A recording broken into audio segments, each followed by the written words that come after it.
Hello everyone, स्वागत है आप सबों का अपने यूट्यूब चैनल डॉक्टर चेतन सर पे। आज हम लोग देखेंगे क्लास 10th का फिजिक्स का थर्ड चैप्टर देखेंगे।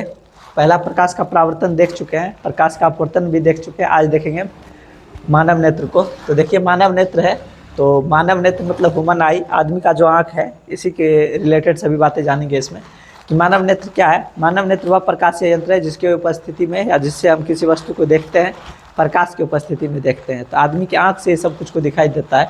आंख को क्या कहा जाता है? मानव नेत्र कहा जाता है। मानव नेत्र का आकार कैसा होता है? लगभग गोलिया होता है। नेत्र गोलक किसे कहते हैं? आंख के गोले को ही हम नेत्र गोलक कहते हैं। और श्वेत पटल किसे कहते हैं? नेत्र गोलक के बाहरी और सफ़ेद मोटे अपारदर्शी परत को हम श्वेत पटल कहते हैं, जो श्वेत पटल होता है। कॉर्निया किसे कहते हैं? नेत्र गोलक के उभरे हुए पारदर्शी भाग को हम कॉर्निया कहते हैं। इसका रंग काला होता है, कौ से कॉर्निया, कौ से काला होता है। और इसी से होकर प्रकाश आंख में प्रवेश करती है। आंख में प्रकाश किस होकर प्रवेश करती है? कॉर्निया होकर। कोराइड किसे कहते हैं? श्वेत पटल के नीचे पाए जाने वाले गहरे भूरे रंग के पदार्थ को हम कोराइड कहते हैं। कोराइड आगे चलकर कितने भागों में बढ़ जाती है? 2 भागों में, परितारिका और पक्षांबी। परितारिका किसे कहते हैं? कोराइड के आगे का वह भाग जो सिकुड़ने का काम करता है उसे हम परितारिका कहते हैं। परितारिका को ही आइरिस कहा जाता है। परितारिका के पिछले परत क्या कहलाते हैं? सिलियरी पेशियां या पक्षांबी पेशियां। परितारिका और सिलियरी मांसपेशियां किसकी बनी होती है? जिलेटिन नामक पदार्थ की बनी होती है।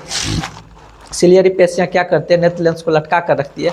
नेत्र लेंस किसे कहते हैं? नेत्र लेंस में पाए जाने वाले उत्तल लेंस को हम नेत्र लेंस कहते हैं। ये उत्तल लेंस का डायग्राम है, इस तरह से होता है, बीच में मोटा होता है, किनारे पे पतला होता है। परितारिका किसके तरह काम करती है? डायफ्राम की तरह। सिकुड़ने या फैलने का काम परितारिका करती है।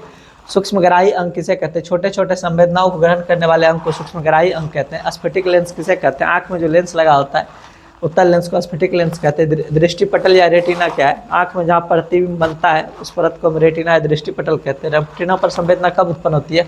जब प्रकाश की किरणें रेटिना पर पड़ती है तब संवेदना उत्पन्न होती है। संवेदना किसके द्वारा मस्तिष्क तक पहुँचती है? प्रकाश स्नायु या दृक् तंत्रिका के द्वारा। समंजन क्षमता किसे कहते हैं? Power of accommodation. मानव नेत्र लेंस की वह गुण जिसके कारण उसकी आंख का फोकस दूरी घटते बढ़ते रहता है उसे हम समंजन क्षमता कहते हैं। समान आंख के लिए अनंत बिंदु की स्पष्ट दृष्टि की न्यूनतम दूरी 25 सेमी होती है, अनंत से लेकर 25 सेमी तक। अनंत पर रखे किसी वस्तु का कैसा प्रतिबिंब समांतर किरण हो जाता है? अनंत से रखे। अंदर से आने वाली किरणों को नेत्र लेंस कहाँ फोकस करती है? रेटिना पर। मानव आंख में प्रतिबिंब रेटिना पर बनता है। नेत्र लेंस के फोकस दूरी का घटना बढ़ना समंजन क्षमता कहलाता है। नेत्र लेंस की फोकस दूरी किससे घटता है? सिलियरी मांसपेशियों से घटता है। आसपास दृष्टि की न्यूनतम दूरी 25 सेमी होती है और इसे बड़ा डी से निरूपित किया जाता है। और आसपास दृष्टि की न्यूनतम दूरी 25 सेमी होती है। आंख के लिए दूर बिंदु अनंत होता है। आसपास दृष्टि से अधिकतम दूरी को अनंत होता है। दूर बिंदु को ऐप से, निकट बिंदु को, न्यूनतम दूरी को रहने वाले बिंदु को आंख को देख सकते हैं, इसे हम निकट बिंदु कहते हैं। आंख के लिए निकट बिंदु की दूरी 25 सेमी होती है। चश्मा में उत्तल या अवतल लेंस का प्रयोग होता है। दृष्टि दोष, आंख में ठीक से प्रतिबिंब न बन पाने की स्थिति को दृष्टि दोष कहते हैं। दृष्टि दोष 2 प्रकार के होते हैं, निकट दृष्टि दोष, जरा दूर दृष्टि दोष और जरा दूर दृष्टि दोष। निकट दृष्टि दोष में निकट में दिखाई देता है, दूर में दिखाई नहीं देता है। और निकट दृष्टि दोष में बिंदु कहाँ आ जाता है?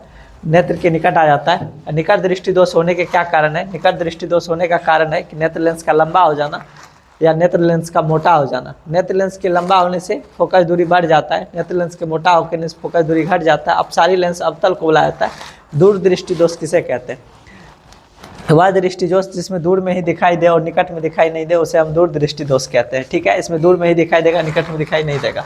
दूर दृष्टि दोष होने का क्या कारण है? दूर दृष्टि दोष में होने वाला 2 कारण है, नेत्र गोलक का छोटा होना या नेत्र गोलक का पतला होना। दूर दृष्टि दोष का उपचार उत्तल लेंस से किया जाता है। और जरा दूर दृष्टि दोष का उपचार जो है, जरा दूर दृष्टि दोष का जो उपचार है बाइफोकल लेंस से किया जाता है। और इसमें एक परिभाषा पूछा है कि जरा दूर दृष्टि दोष क्या कहेंगे? जिसमें ना निकट में ठीक से दिखाई देगा ना दूर में ठीक से दिखाई देगा, तो उसको हम जरा दूर दृष्टि दोष कहते हैं। जरा दृष्टि दोष का उपचार किस लेंस से किया जाता है? बाइफोकल लेंस से किया जाता है। वायुमंडलीय अपवर्तन, वायुमंडल में होने वाले अपवर्तन को हम वायुमंडलीय अपवर्तन कहते हैं। गर्म हवा ठंडी हवा की तुलना में क्या होता है? हल्का होता है। जो गर्म हवा होता है वो हल्का होता है ठंडी हवा की तुलना में। गर्म हवा के दूसरे और वस्तु हिलता हुआ दिखाई देता है वायुमंडलीय अपवर्तन के कारण। और पहले वाले चैप्टर में हम लोग अपवर्तन पढ़े थे। प्रकाश पृथ्वी के वायुमंडल के द्वारा प्रकाश में होने वाले अपवर्तन वायुमंडलीय अपवर्तन कहलाता है। यहाँ पृथ्वी का भार लिखा हुआ है 6 × 10⁻24 kg। वायुमंडलीय अपवर्तन के कारण क्या होता है? बहुत से घटना घटते हैं। तारों का टिमटिमाना, सूर्योदय और सूर्यास्त के समय का बढ़ जाना, सूर्य उगने से 2 मिनट पहले दिखाई देना शुरू हो जाता है और डूबने के 2 मिनट बाद तक दिखाई देते रहता है। इसको याद करके रखिएगा। उसके बाद पूछ रहा है पृथ्वी के चारों ओर क्या है? वायुमंडल है, वायुमंडल का घनत्व अधिक कहाँ होता है? पृथ्वी के सतह पे होता है। वायुमंडल का सबसे अधिक घनत्व पृथ्वी के सतह पर होता है। ऊपर जाने पर वायुमंडल का घनत्व क्या होता है? घटते चला जाता है। जैसे जैसे ऊपर जाते हैं ना, वायुमंडल का घनत्व घटते जाता है। सूर्य अपने वास्तविक ऊंचाई से अधिक ऊंचाई पर कब दिखाई देता है? जब सूर्य का क्षैतिज पर रहता है। सूर्य के क्षैतिज से नीचे चले जाने पर क्या होता है? सूर्य 2 मिनट बाद तक दिखाई देता है। सूर्यास्त और सूर्योदय के बीच का समय 4 मिनट बढ़ जाता है। सूर्योदय और सूर्यास्त के समय क्यों बढ़ जाता है? क्योंकि सूर्य का क्षैतिज के नीचे चले जाने के कारण, प्रकाश अपवर्तन के कारण।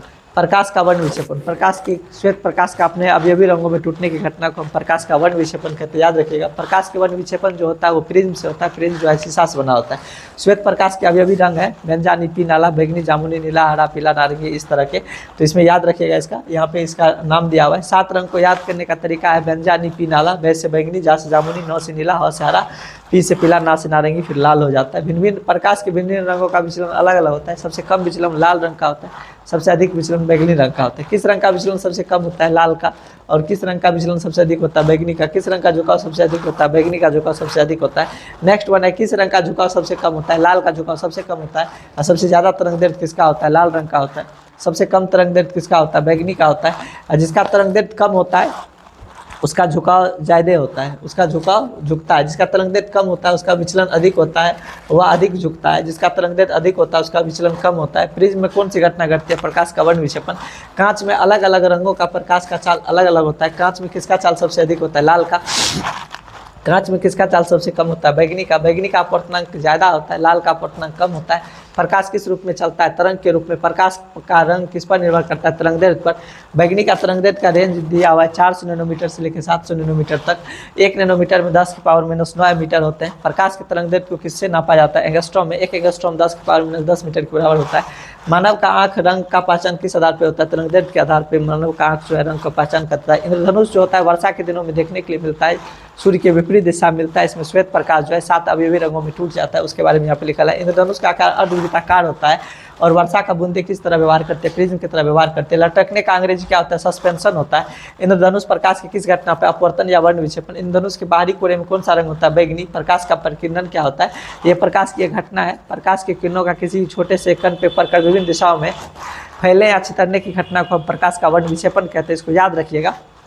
उसके बाद प्रकाश के परिकिरण से हम किन वस्तुओं को देख सकते हैं जिस पर प्रकाश प्रत्यक्ष रूप से पड़ता है? और निलंबन किसे कहते हैं? छोटे छोटे कणों के कोलाइडी विलयन को हम निलंबन कहते हैं। कोलाइडी विलयन किसे कहते हैं? कोलाइडी विलयन किसे कहते हैं? कोलाइडी विलयन किसे कहते हैं? निलंबन वाले विलयन को हम कोलाइडी विलयन कहते हैं। दूध कैसा विलयन है? कोलाइडी विलयन है। दूध में किसका कण पाया जाता है? वसा का कण पाया जाता है। धुआं और कुआसा कोलाइड है। टिंडल प्रभाव किसे कहते हैं? कोलाइडल विलयन के कणों से प्रकाश के प्रकीर्णन की घटना को हम टिंडल प्रभाव कहते हैं। सूर्योदय और सूर्यास्त के समय सूर्य लाल क्यों दिखाई देता है? क्योंकि सूर्योदय और सूर्यास्त के समय प्रकाश के वर्ण विक्षेपण के कारण, कि बाकी रंग तो वर्ण विक्षेपित हो जाती है और लाल रंग का तरंग दैर्ध्य ज़्यादा होता है तो वो हमारे आंखों तक आ जाती है। दिन में सूर्य का रंग समय के साथ क्यों बदलता है? वायुमंडलीय अपवर्तन के कारण। तो यहाँ पे हम लोग देखें कि आज एक चैप्टर खत्म कर लिए, नेक्स्ट चैप्टर के लिए बने रहिएगा। अगर ये वीडियो पसंद आया होगा तो लाइक कीजिएगा और बाकी ज़रूरतमंदों को शेयर कर दीजिएगा। और बाकी अगर ये PDF चाहिए तो दिए गए नंबर पर कॉन्टैक्ट करिएगा और ये PDF लेके अपने तैयारी को आप स्टार्ट कर सकते हैं, पढ़ सकते हैं, रिवाइज कर सकते हैं। बाकी आप जिस कोचिंग में पढ़ रहे होंगे, जहाँ भी पढ़ रहे होंगे तो ठीक ही चल रहा होगा। बाकी यहाँ के लिए भी अगर आपको बता रहे हैं, इसको हम पढ़ाएंगे अलग से टॉपिक बाय टॉपिक लिख के। फिलहाल के लिए अभी हम अपना मटेरियल अपलोड कर रहे हैं ताकि मेरे कोचिंग के बच्चा को हेल्प हो जाए समझने में, बूझने में, क्योंकि हम कोचिंग में तो पढ़ा ही रहे हैं लाइन बाय लाइन। तो इसको आप यहाँ से रिवाइज के लिए ले सकते हैं। आज के लिए इतना ही, मिलते हैं दूसरे वीडियो में। Thanks for watching, doctor Chetan sir.